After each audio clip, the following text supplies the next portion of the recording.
Bismillahirrahmanirrahim. Assalamualaikum warahmatullahi wabarakatuh. Nama saya Ahmad Fauzi, peserta dari Pesantren Modern Al-Manur. Bismillahirrahmanirrahim. Assalamualaikum warahmatullahi wabarakatuh. Alhamdulillahilladzi ja'ala kulla syai'in fi aidi syabab. Wassalatu wassalamu ala sayyidina Muhammadin rasyidil ummati wasyihab wa ala alihi wa ashabihi abidil wahhab. Amma ba'du. Dewan Hakim, hadirin yang dirahmati oleh Allah Subhanahu wa ta'ala. Pemuda adalah bentuk miniatur suatu bangsa. Akan bagaimana warna Aceh, Indonesia, bahkan dunia ke depan, pemuda hari inilah jawabannya. Namun hadirin, pada hari Selasa, tepatnya pada tanggal 28 Juli 2020, dalam acara peluncuran publikasi MTQ Nasional ke-27 di Padang, Sumatera Barat, Jenderal TNI Purnawirawan Haji Fakhrul Razi selaku Menteri Agama Republik Indonesia mengatakan 65% Muslim Indonesia buta Al-Quran. Badan Pusat Statistik Nasional atau BPS juga merilis pada tahun 2018 bahwa sebanyak 53% Muslim Indonesia belum bisa membaca Al-Quran.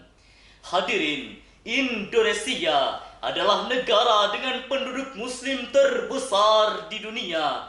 Namun pernyataan ini berbanding terbalik dengan kenyataannya, bahwa masih banyak pemuda-pemuda yang tidak bisa membaca Al-Quran. Ini menjadi fakta yang sangat mengejutkan sekaligus memprihatinkan. Oleh sebab itu hadirin, berangkat dari permasalahan tersebut, maka pada kesempatan kali ini, izinkan kami menyampaikan sebuah pidato dengan judul Pemuda Qurani sebagai generasi penerus bangsa. Dengan landasan firman Allah, Surat An-Nisa ayat 9.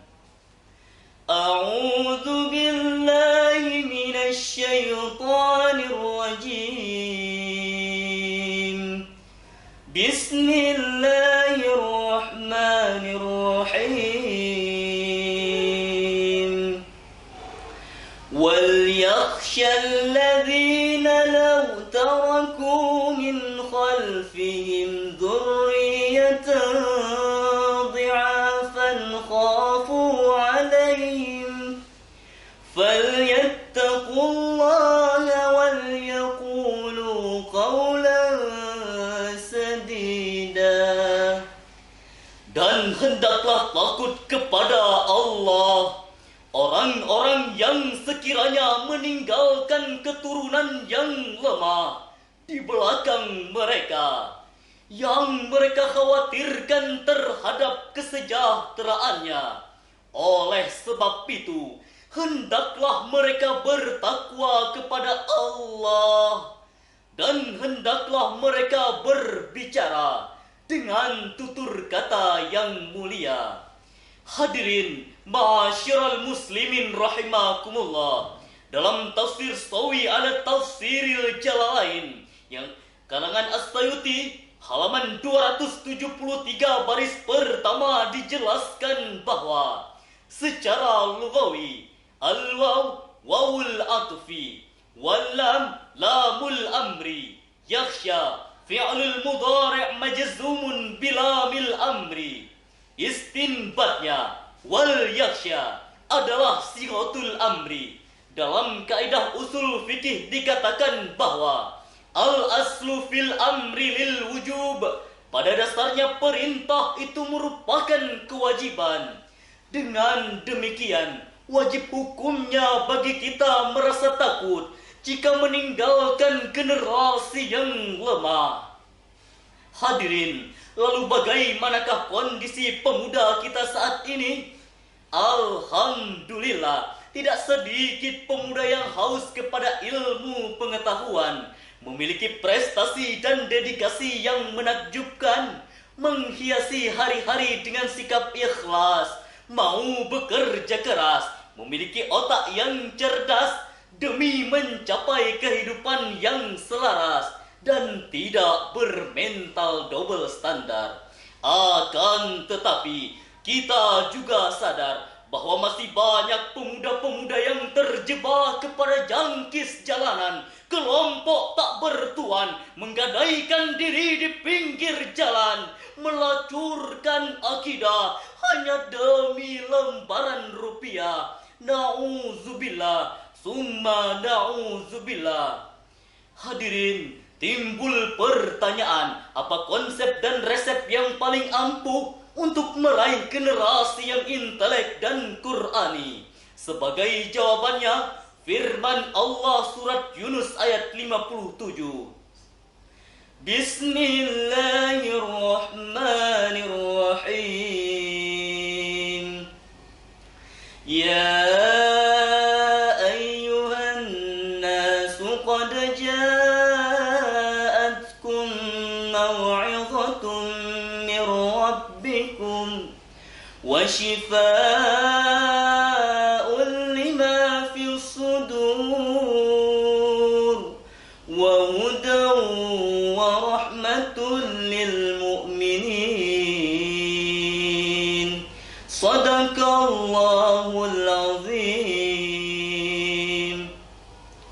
Wahai manusia, sungguh telah datang pelajaran dari Tuhanmu sebagai obat dalam dada, sebagai petunjuk serta rahmat bagi orang-orang yang beriman.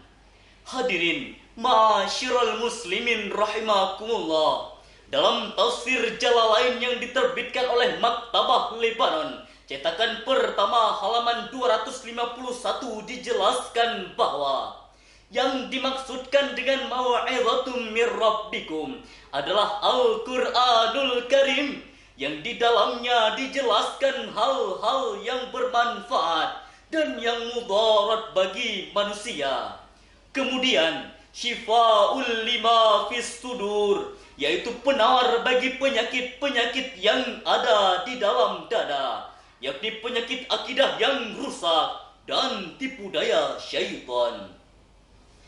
Hadirin, ketika Sayyidah Aisyah radhiyallahu anha ditanya mengenai akhlak Rasulullah sallallahu alaihi wasallam, beliau menjawab, "Kana khuluquhul Qur'an." Akhlak Rasulullah adalah Al-Qur'an. Hadis riwayat Ahmad. Hadirin, ma'asyiral muslimin rahimakumullah.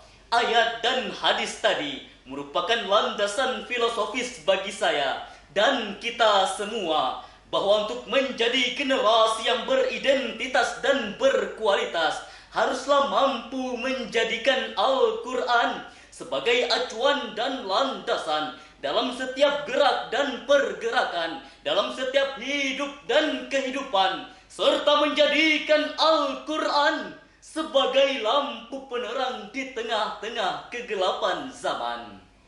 Hadirin, dari pidato singkat kami tadi, dapatlah kita ambil kesimpulan. Pertama, dalam membentuk generasi masa depan yang intelek dan Qur'ani, haruslah mampu merealisasikan ilmu dan iman dalam kehidupan sehari-hari. Kedua, dalam membangkitkan kejayaan Islam di masa yang akan datang, kita butuh pemuda yang berkarakter visioner, intensity dan integrity, yang sesuai dengan tutunan dan tatanan Quran serta sunnah Nabi. Hadirin, mungkin hanya ini yang dapat kami sampaikan. Lebih dan kurang mohon dimaafkan. Wallahul muwafiqu ila aqwamit thariq. Wassalamu alaikum warahmatullahi wabarakatuh.